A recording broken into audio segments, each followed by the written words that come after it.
नमस्कार दोस्तों, मैं हूं आपका होस्ट सूरज कुमार और आप देख रहे हैं IGNOU IQ Hindi YouTube channel. आज हम BPSC 105 जिसका एग्जाम कल हो चुका है, क्वेश्चन का एनालिसिस करेंगे। तो आइए बिना किसी देरी के शुरू करते हैं BPSC 105 का क्वेश्चन का एनालिसिस। सबसे पहला अगर क्वेश्चन देखें तो आपको पता होगा कि आप लोगों ने, ढेर सारे लोगों ने मुझसे जो है कल और परसों क्वेश्चन बैंक लिए थे। किसी ने नोट्स भी परचेज करा था। जिन्होंने क्वेश्चन बैंक लिए थे उनको पता लग गया होगा कि क्वेश्चन बैंक से कितने सारे सवाल पूछे गए हैं। और आज के इस वीडियो में मैं आपको यही बताऊंगा कि हमारे क्वेश्चन बैंक से कितने सारे क्वेश्चन पूछे गए हैं। ऐसा भी हुआ है कि जो इग्नू का जो क्वेश्चन था उसमें 7 नंबर पर जो क्वेश्चन है वही क्वेश्चन हमारे क्वेश्चन बैंक में भी 7 नंबर पर है। तो चलिए, ये एक बहुत ही मिरेकल है जो हर साल होता है। तो ये ऑथेंटिसिटी है हमारी कि हम लोग उस इम्पॉर्टेंट क्वेश्चन का सिलेक्शन करते हैं जो आपके सामने होता है। तो बिना देरी किए आइए शुरू करते हैं। सबसे पहला क्वेश्चन अगर आप देखें, राजनीति के तुलनात्मक अध्ययन की ऐतिहासिक पृष्ठभूमि की व्याख्या कीजिए।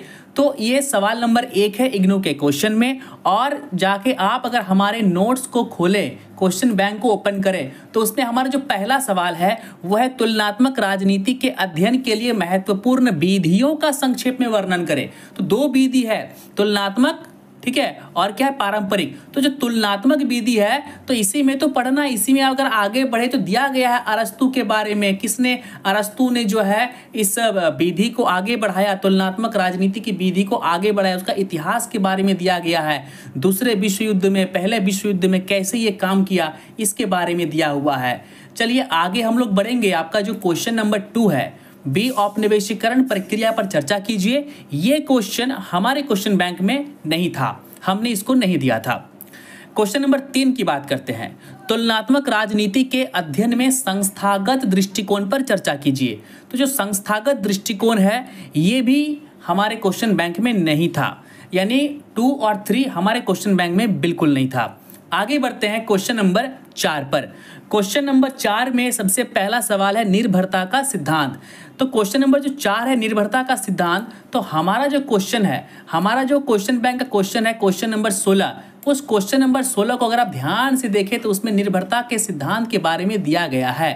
ठीक है, क्वेश्चन नंबर 16 में आप सामने देख सकते हैं निर्भरता पूर्ण विकास की अवधारणा, निर्भरता का सिद्धांत हमने दिया है। तो ये सवाल भी हमारे क्वेश्चन बैंक से आ चुका है। उदार लोकतंत्र का विचार, ये देखिए, ये हमने क्वेश्चन बैंक में नहीं डाला था क्योंकि ये काफ़ी ईजी है। बात करते हैं तुलनात्मक राजनीति के अध्ययन के लिए राजनीतिक व्यवस्था की, तो ये भी जो है हमारे क्वेश्चन बैंक में, इसे हमने नहीं दिया था।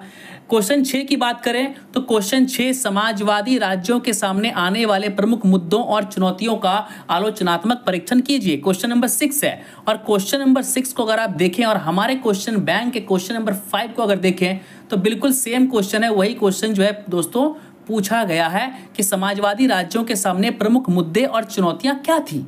तो उन चुनौतियों के बारे में अगर पढ़े होंगे तो आपने बिल्कुल लिख दिया होगा। चलिए आगे बढ़ते हैं हम लोग। क्वेश्चन नंबर 7, संसदीय सर्वोच्चता क्या है। तो क्वेश्चन नंबर जो 7 है, आप देखिए, आपको बिल्कुल आश्चर्य हो जाएंगे आप कि इग्नू का क्वेश्चन नंबर 7 जो है उसका 7 नंबर, और ये जो सवाल पूछा है इग्नू ने 7 नंबर में पूछा, हमारे क्वेश्चन बैंक में भी यही सवाल 7वें नंबर पर है। तो हुआ ना भैया मिरेकल, चमत्कार। तो इसे ही कहते चमत्कार, जो कि हर सेशन में होता है। चलिए तो आगे बढ़ते हैं। आगे हम लोग देखते हैं क्या, क्वेश्चन नंबर 8, ये इसमें भी एक चमत्कार है, मिरेकल है। क्वेश्चन नंबर 8 को देखें तो 8 क्वेश्चन में जो सबसे पहला है, चीन में साम्यवादी पार्टी का उदय, यानी 8 का जो है है। तो हमारा भी यहाँ पर अगर आप 8 को यहाँ पे देखें तो यहाँ पर वही चीज़ दिया गया है दोस्तों, देख सकते हैं। चीनी साम्यवादी दल की प्रकृति विशेषताएं, पूरा का पूरा प्रकृति विशेषता कब आया नहीं आया सब कुछ दिया गया है। आई बात समझ में, कहीं पर कुछ भी जो है आपका यहाँ पर अलग नहीं मिलेगा। उसके बाद क्वेश्चन नंबर 11 हमारे क्वेश्चन बैंक का, ये क्वेश्चन भी जो है आपके इसी 8 का का जो है बिल्कुल मिलता जुलता सवाल है। तो अगर दोनों आपने पढ़ा होगा, अच्छे से पढ़ा होगा, तो आपने बिल्कुल जो है आप लिख के आए होंगे। नीचे आइए, नाइजीरिया में संघवाद, बॉ जो है 8 का बॉ, नाइजीरिया में संघवाद, तो 8 का बॉ। और हमारे क्वेश्चन बैंक का क्वेश्चन नंबर अगर आप 15 खोलते हैं तो क्वेश्चन नंबर 15 में आपको सेम क्वेश्चन मिलेगा, नाइजीरिया में संघवाद। आप अपने स्क्रीन पर आराम से देख सकते हैं नाइजीरिया में संघवाद। तो देखिए कितने सारे क्वेश्चन जो है ये पूछे जा चुके हैं हमारे क्वेश्चन बैंक से। यानी आपका क्वेश्चन नंबर 1, क्वेश्चन नंबर 3, 4 का क, 8 का दोनों सवाल, 7 का भी पूछ चुका है और क्वेश्चन नंबर 6 का भी पूछ चुका है। यानी लगभग जो है अगर इसकी एक आंकड़ा जो है तथ्य अगर निकाला जाए तो लगभग जो है हमने कितने क्वेश्चन जो है हमारे यहाँ से पूछा जा चुका है। 1, 7 और 8 पूरा का पूरा हमारे यहाँ से आ चुका है, 6 भी आ चुका है, यानी 3 सवाल इधर हो गए। उसके बाद आपका क्वेश्चन नंबर 1 भी आ चुका है, 4 सवाल हो गया। उसके बाद अगर बात करें आपका क्वेश्चन नंबर 4 का ए भी आ चुका है। तो लगभग 5 क्वेश्चन जो है 7 क्वेश्चन में से 7-8 क्वेश्चन में से 5-6 क्वेश्चन जो है हमारे नोट से जो है वो मिल गया है। तो आप सोच सकते हैं कि जो हम नोट्स बनाते हैं कितने चुनिंदे सवालों को लेकर, कितने महत्वपूर्ण सवालों को लेकर जो है हम नोट्स या गेस पेपर बनाते हैं। तो अगर आने वाले आपके परीक्षा के लिए, एग्जाम के लिए आप नोट्स लेना चाहते हैं या फिर आप गेस पेपर या क्वेश्चन बैंक लेना चाहते हैं तो बहुत ही सस्ते दामों पर दोस्तों अवेलेबल है। देर बिल्कुल ना करें, जल्दी से जल्दी आइए और अपना क्वेश्चन बैंक परचेज कर लीजिए। तो दोस्तों मिलते हैं अगले एपिसोड में। हर वीडियोस को आपने जो प्यार दिया है ना दोस्तों, उसके लिए मतलब मैं क्या ही कहूँ।